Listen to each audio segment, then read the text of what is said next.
हम हरियाणा की यात्रा में थे।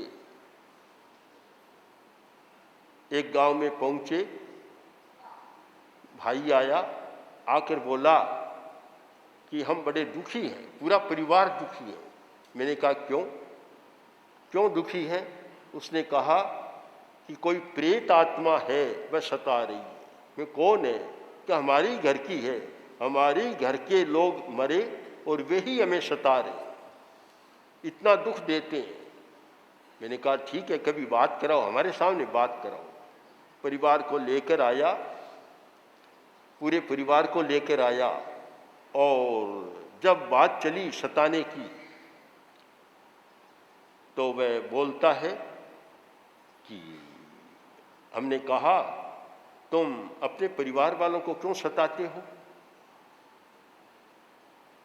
तो उत्तर यही, क्रूरता का उत्तर, कि हमारा कोई परिवार नहीं होता, हमें तो यह सताने में मजा आता, आनंद आता है। जहाँ क्रूरता है वहाँ दूसरे को सताने में भी आनंद आता है, सुख मिलता है, सुखानुभव होता है। कहा कि कुछ बदल सकते हो? कि कैसे बदले? हमारे तो आचरण ही क्रूरता का है, हमें तो बस मारना, पीटना, सताना, दुखी करना, फोड़ा कहते हैं ना, फोड़ा घालना, इनमें ही आनंद आता है ज़्यादा, इनमें रस है हमारा ये मैत्री करुणा, और उसमें कोई रस नहीं है हमारा। तो प्रेत आत्मा में ये होता होगा कुछ, प्रेत आत्मा सब में तो नहीं होता, जिनको कहते हैं असुर, उनमें होता होगा, पर मनुष्य भी असुर से कम नहीं होते। ऐसे मनुष्य भी होते हैं जिनको क्रूरता में बड़ा रस है, बड़ा आनंद आता है।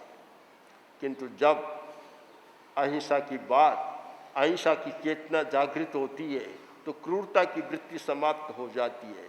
फिर मनुष्य में इतनी करुणा कि बिना मतलब अनावश्यक एक चींटी को भी सताना नहीं चाहता, छोटे छोटे जीव को भी सताना नहीं चाहता। यह एक भावना जाग जाती है कि मैं अनावश्यक कोई काम नहीं करूँगा, अनावश्यक बिल्कुल नहीं चलेगा। जब ये भावना जागती है, एक समाज का उदय होता है, तो हमारे सामने दो वृत्तियां हैं। एक क्रूरता की वृत्ति जो हिंसा को पोषण देने वाली वृत्ति है, एक करुणा की वृत्ति जो अहिंसा को पोषण देने वाली वृत्ति है।